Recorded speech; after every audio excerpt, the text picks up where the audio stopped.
Perkenalkan, nama saya Agustin Trirahmayanti dengan nomor standbook J1A1200001 dari kelas A Fakultas Ilmu Kesehatan Masyarakat. Pada video kali ini saya akan membawakan tugas mata kuliah Perencanaan dan Evaluasi Kesehatan dengan judul Penyakit MAH pada Masyarakat di Kelurahan Abeli. Baik, pada video kali ini kita akan membahas 5 poin. Yang pertama yaitu pendahuluan, kedua prioritas, ketiga identifikasi, keempat intervensi, dan kelima evaluasi. Nah, yang pertama itu kita akan membahas pendahuluan. Apa sih itu penyakit MAH? Nah, jadi sakit MAH atau dispepsia adalah gejala penyakit berupa rasa nyeri dan panas pada lambung yang terjadi akibat sejumlah kondisi. Di antaranya adalah luka terbuka pada lapisan dalam lambung atau dikenal dengan tukak lambung, atau juga infeksi bakteri atau sering didengar dengan Helicobacter pylori, atau juga bisa dari efek samping penggunaan obat antiinflamasi non-steroid, dan juga bisa karena stres. Lanjut pada prioritas. Penentuan prioritas ini dilakukan berdasarkan data dari pengisian kuesioner mengenai penyakit MAH dan berdasarkan hasil observasi yang saya lakukan di Kelurahan Abeli. Identifikasi. Yang pertama yaitu hubungan riwayat asam lambung dengan MAH. Dari 12 responden yang mengisi kuesioner, 58,3% menyatakan mereka memiliki penyakit asam lambung. Jadi beberapa yang mengisi kuesioner ini, mereka adalah penderita MAH dan juga memiliki riwayat asam lambung. Nah, yang kedua yaitu faktor genetik. Pada faktor genetik ini, dari 12 responden, 90% menyatakan memiliki riwayat keluarga yang terkena MAH. Jadi mungkin saja ini faktor genetik sehingga responden tersebut menderita penyakit MAH. Yang ketiga yaitu kebiasaan mengonsumsi makanan pedas. Dari 12 responden yang diwawancarai, 66,7% menyatakan suka mengonsumsi makanan yang pedas. Makanan yang pedas ini salah satu sebab penyakit MAH. Jadi sekiranya bisa dikurangi makan pedasnya. Selanjutnya ada faktor rokok. Dari 12 responden, 83,3% menyatakan mereka tidak perokok aktif. Jadi responden yang saya miliki ini, mereka rata-rata tidak termasuk perokok aktif.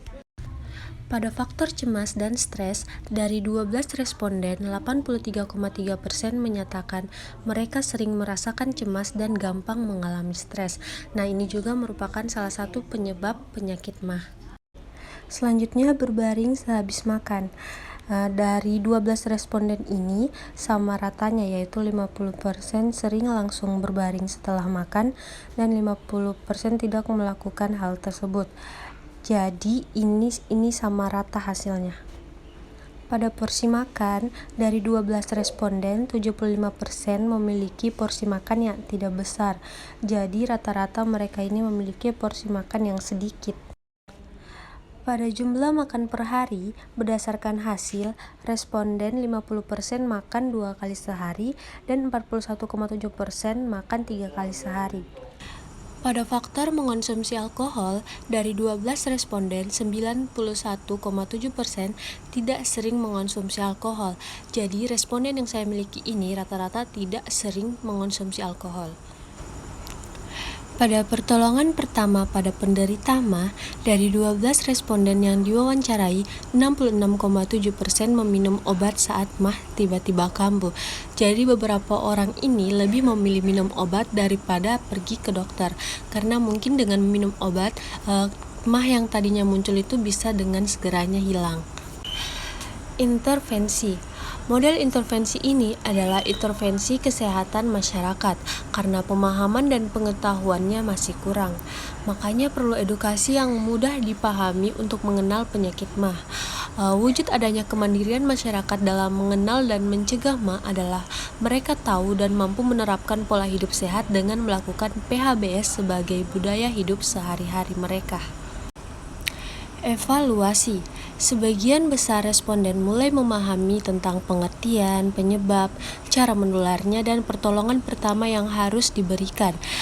Saya mengontrol mereka melalui sosial media dengan menanyakan kabar, apakah intervensi yang saya sampaikan ke mereka itu berhasil atau tidak, dan apakah mereka bisa memahaminya dengan baik. Nah, ini beberapa dokumentasi yang saya lakukan pada tugas ini.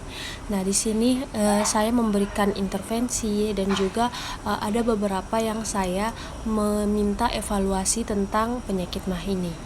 Nah, jadi bisa dilihat di atas. Baik, mungkin itu saja yang bisa saya sampaikan di video kali ini. Mohon maaf apabila banyak kekurangan kata. Saya akhiri, wabillahi taufiq walhidayah. Wassalamualaikum warahmatullahi wabarakatuh.